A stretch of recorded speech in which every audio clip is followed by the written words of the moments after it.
You are listening to Inspired Caring with Michelle Magner, episode number 149.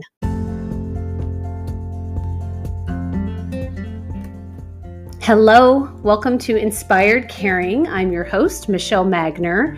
If you are caring for an older family member, this is the podcast for you. Each week, I bring insight, tips, inspiration, and strategies to help you care for the people that you love without losing yourself along the way.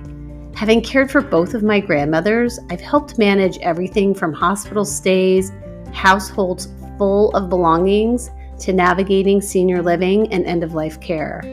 And I've worked in senior living as a result of that experience, serving my residents and their families as they've been on this journey too. Thank you for joining me today, and I hope you enjoy this episode of Inspired Caring. Hey, you guys, this is one of several episodes I have in a series around how do we help people with that decision to make the move out of the home that they have lived in for a really long time if it's no longer serving them. I love Patti's tips and suggestions in this episode, and I have additional experts that will be coming up in the following weeks. And through each of these, hopefully you will put together a game plan to help your family member or even yourself get through this chapter of life. Today, I am so excited to welcome Patti Green to the podcast. Patti, you are a real estate agent on the East Coast. At the Jersey Shore area. The Jersey Shore. And in fact, your Instagram page is She Sells Jersey Shore. Correct. Okay. Correct. I thought it was a clever twist on She Sells Seashells, and it tends to confuse people sometimes. So thank you for getting it right. Well, you definitely can feel the play on words, and your Instagram is so beautiful, and I was happy to connect with you over there. And I think what we're going to talk about today is going to be really helpful for people. Specifically, the topics that I would like to dig into are moving, like how would people know when it is time to downsize? And you had mentioned or had been on another YouTube show talking about moving while also undergoing treatments because you yourself are a breast cancer survivor. Yes, 7 years. Wow. Yeah. And your life is really just never the same after that diagnosis, I imagine. It is definitely life-changing. Yeah. Are there ongoing monitoring efforts that you made? I graduated, if you will, from my regular follow-ups with the oncologist, which I like because it was honestly kind of depressing going back there all the time, when I was done with chemo. But I am still on a medication for another few years. So I am still monitored in that way, but very thankful to be here. Oh my goodness. Yeah. Well, I'm happy that you had a great outcome, a positive outcome. I know that it is really hard. Chemo can really take it out of people. We watched that with some family members who struggled with treatments and trying to make the decision about selling the house, not selling the house. Is it time to downsize? So I just feel like this is going to be a really valuable conversation. Yeah, thank you. So when you are coaching your clients and guiding your clients about timing, what are some of the frameworks that you offer them to help them make that decision? I can only guide them. It really is up to the individual. And sometimes with older aging adults, it just seems like such a daunting task because there is so many things. They still have their kids' things. Some still have their kids living with them because it's, tough to find a job now for Gen Z. And so it's a really personal decision. I find that being closer to family, wanting to be closer to their kids if they're not near, or their grandkids, is usually a motivator. But the biggest thing I see getting in the way is clutter, fear of losing their independence and change. It just seems so daunting. And that's why on my Instagram page, I really try to promote a decluttered life, because I just see, whether they're 80 or 30, everybody just has too much stuff. And when they move, it's just overwhelming and expensive to get rid of. Yes. I mean, really expensive. And it's not just the physical clutter, there's a lot of digital clutter too, which I think also kind of weighs us down. But the physical clutter is real because my father-in-law, as he was working to make the decision to sell the house, I swear to you, he was trying to move his house into our house one thing at a time. Like he would bring Yeah. something over and be like, "Oh, you keep it." So we ended up starting a shelf in our basement with things that just as they funneled over to our house, we would just put it on the shelf. Mm-hmm. Mm-hmm.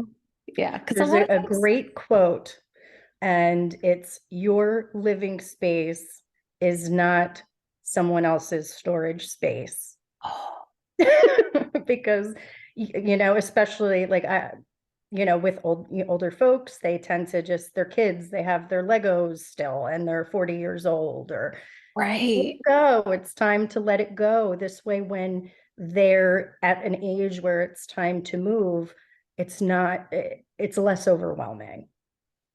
Oh my Because gosh, that really, you is want to be in an age appropriate place. Your house is supposed to serve you for a time and a place, um, not forever. And sometimes downsizing or moving to a place that has one level, or is closer to family or closer to activities, something that will keep them engaged and social and active and keep their mind stimulated. It's just so important. that quote. I'm gonna borrow that. I'll give you credit, but that is so good. Your living space is not someone else's storage space. I think it was Francine Jay, but Google it. It's definitely not my quote. Okay. But that is so powerful because Mhm. I remember when my dad and stepmom moved out of the house that we were raised in, they basically said, "Come get your stuff. Like, we're leaving." And I was out of state, so they did ship me boxes, which was generous of them. But that is really good. So what's coming up for me is that your home and your space are supposed to serve you for a period of time because historically people, if they had the privilege of owning a house, they hunkered down. Like Yeah. you, me, we're seeing houses with 45, 50, 60 years of accumulation in it. Mhm. And so the concept that it's okay to release a home, like it served its purpose to raise your family in, to entertain in, things like that, and it's okay to transition to a different house is a new way of thinking of that for me. And it's so important, and you can age in place as well, but you want it to be as appropriate for, aging, so that you can maintain independence. I mean, that's, I think, the biggest fear of our aging adults is, I want my independence. I don't want to lose my license. I don't want to, Mhm. have anybody shuffling me around or having to come take care of me. And by living in a place that is appropriate, and adding grab bars or chairlift, or there's little things that you can do around the house to make it where you can age in place better, like getting Yeah. rid of area rugs, not having monochrome colors with paint, so that there's distinctive different colors. So, if your eyesight starts going, you're not bumping into everything. There's so many different tools to age in place. I am a huge age in place person, and I'm a huge senior living proponent and person. And I think it's important for people to separate the two things of how long can we stay at home for as long as possible and really make it a home that best suits our needs for this chapter that we are in, and Mhm. understand there's a biological aspect to aging. So while we can put interventions in at home for a really long time, I've just watched the decline of so many family caregivers and care partners because someone is insisting on remaining in the home because they think they're going to drop dead. Hmm. That's often not how it plays out. Yeah. So the move to senior living is a good next step, depending on the kind of care that someone needs. So I love, again, it's another version of having the space that you need for the chapter of your life that you are in.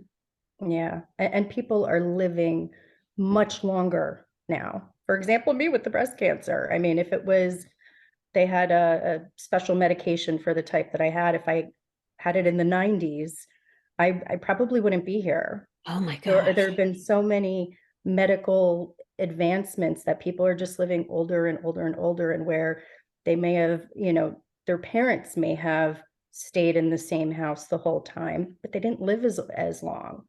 Right. Also, the houses weren't as big back in the day. Yeah, they were littler. Right. So, kind of the cycle, you could see it through.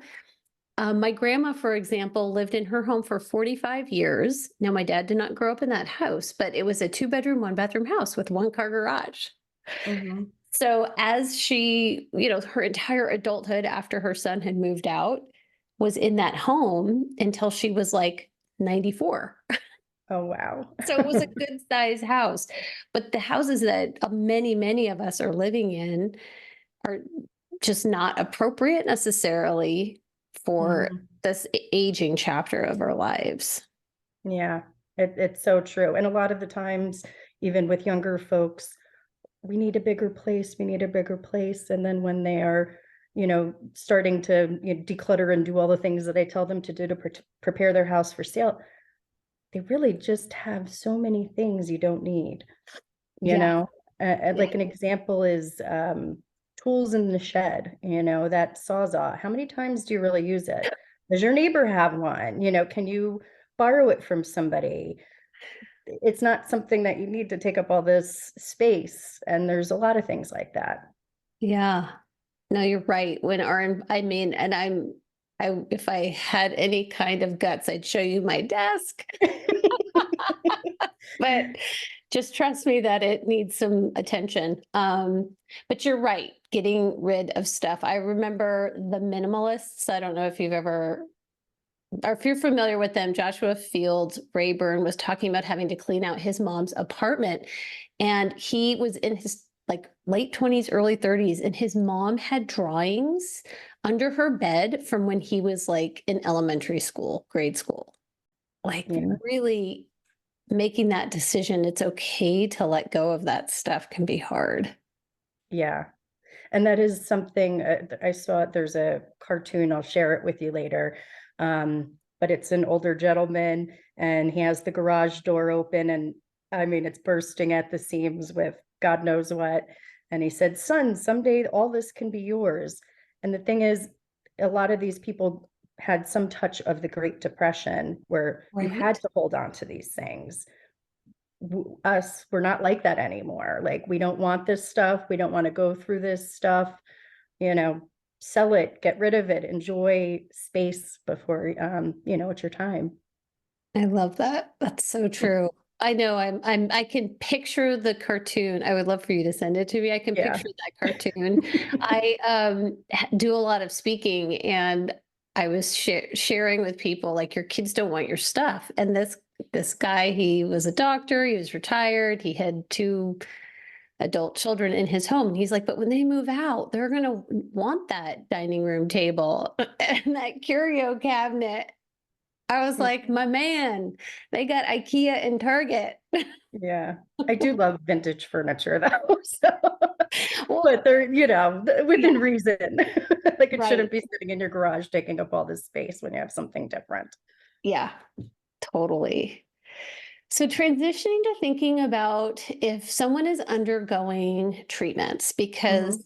people that are my audience, they are family caregivers. Maybe they're not even in the same state as the people that they're taking care of or trying to help.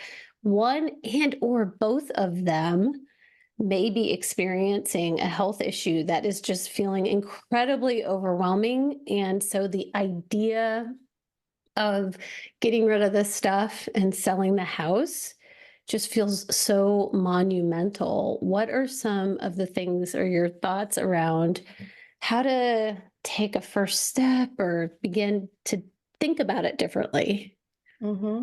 Well, moving during treatment may be challenging because, depending what the treatment is, you may be too tired.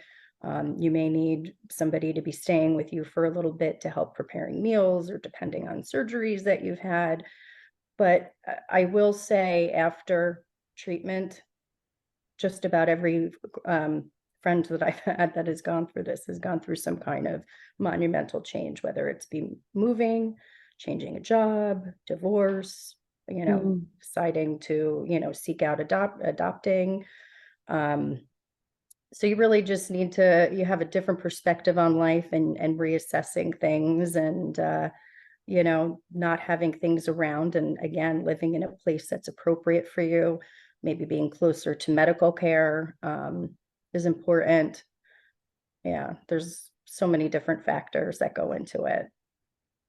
It's hard. The energy levels required to sustain treatments are pretty astronomical. Just watching my father-in-law as he was going through a variety of treatments over 3 years, and the Hmm. treatments themselves put him in the hospital twice Hmm. because they were just so hard on his body. But yeah, he would go to a closet, like we'd say, okay, we'll come over and help you.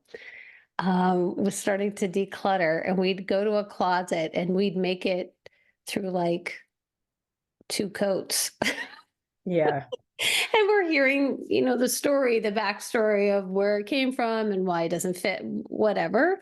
Um, so I would imagine like taking breaks would be really important, or just taking care of yourself as you're trying to do it.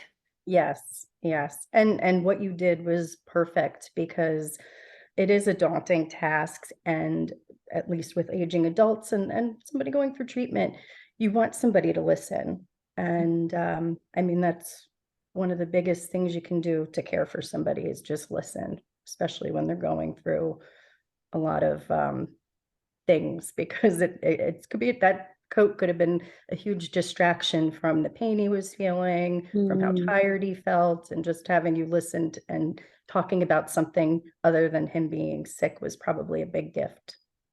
Maybe sometimes the answer is we're just going to not do this right now Hmm. for people. Yeah.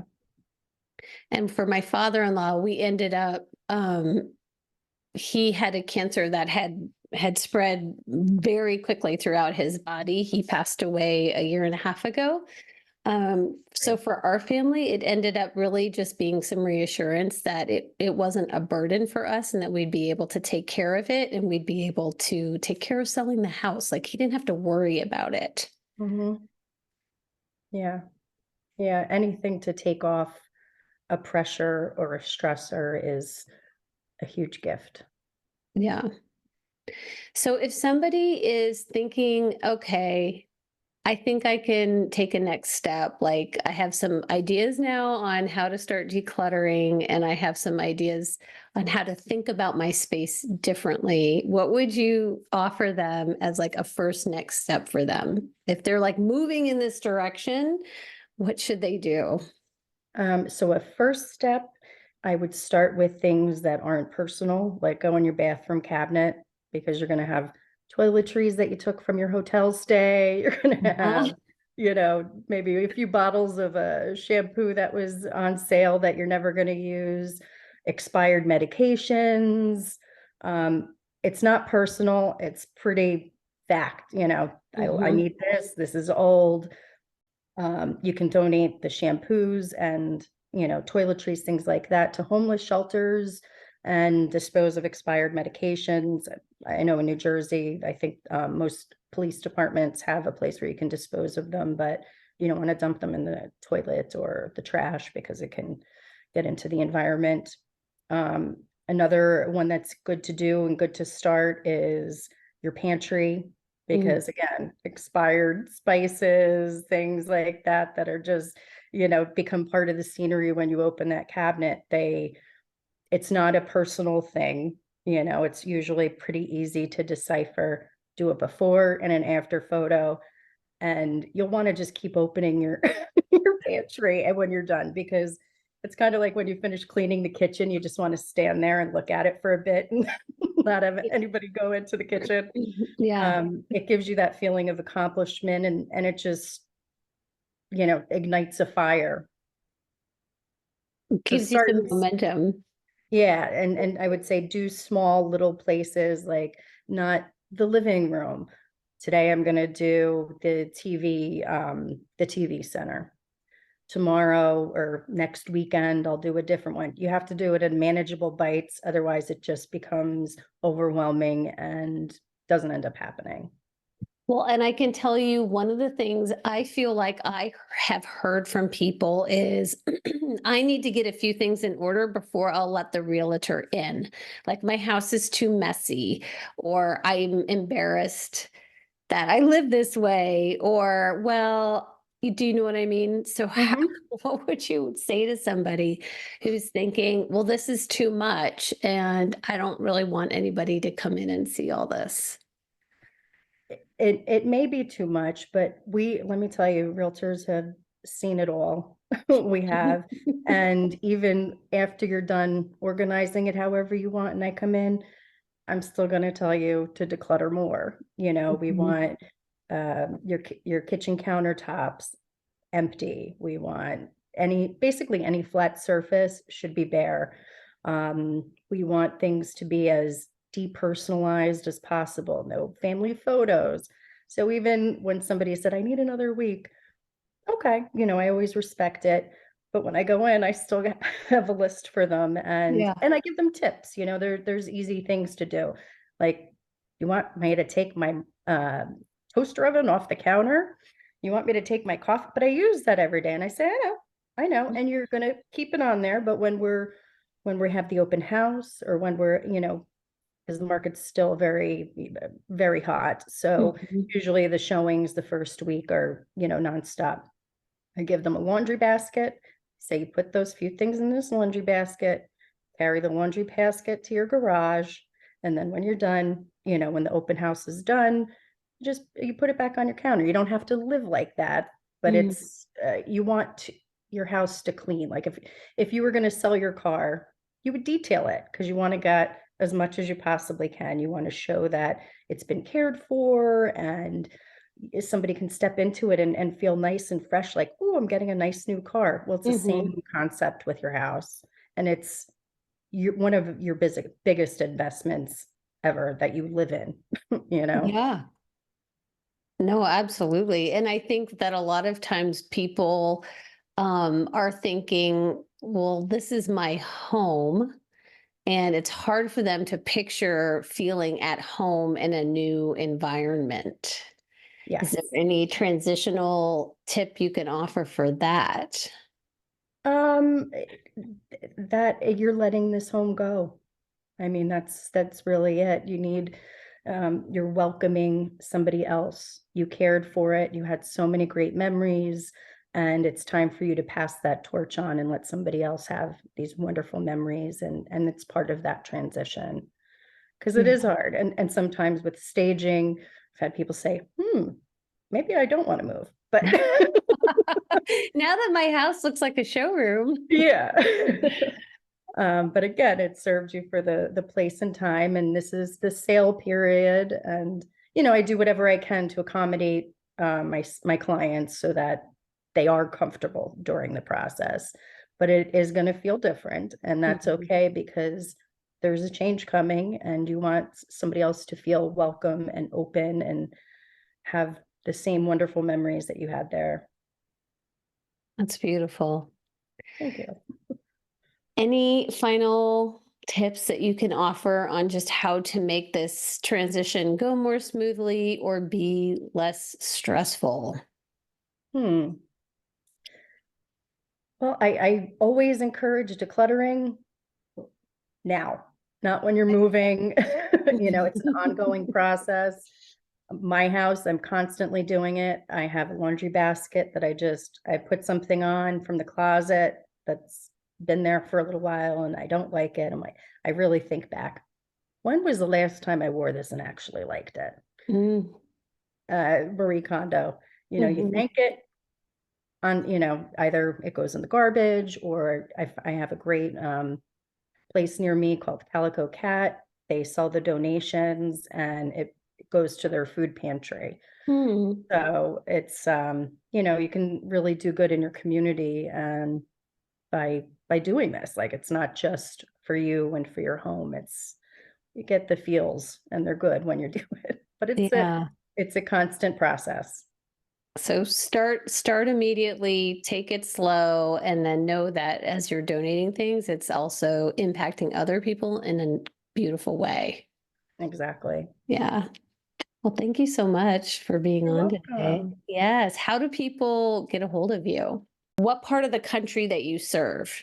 So I'm licensed in New Jersey. I work mostly in the Jersey Shore area, but I do travel around the state to other counties as well. And I'm on Instagram at She Sells Jersey Shore. I'm on Facebook at She Sells Jersey Shore. And I'm on LinkedIn as well, Patricia Green. And yeah, Great. Thank you, Patty. thank you so much, Michelle. It was a pleasure. It was a delight to have you here. Same here. Thanks so much. What I know for sure is that things are going fine until they're not. Everyone wants to stay in their home for as long as possible. And then there's a fall or a hospital stay or clear signs of dementia or a diagnosis, and remaining at home becomes questionable or potentially impossible. It is super important that you are informed about what assisted living and nursing home care can offer and understand how to choose the one that will best fit the needs of your family. I know from personal and professional experience what objections are going to come up and how to navigate those conversations. You love your family member and you are doing a great job. It just feels like the situation is fragile. You're waiting for the other shoe to drop and you don't know what you don't know. Illuminating Senior Living answers all of your questions and walks you through step by step each common objection and frequently asked question. This course will save you so much time and heartache. Imagine knowing exactly when it's time to move and ensuring the care and safety of your family member. Imagine knowing what specifically to be looking for in a care community and how to have the conversations about moving. Illuminating Senior Living gives you the roadmap so you're prepared. Click the link in the show notes, Illuminating Senior Living, to secure your video course today.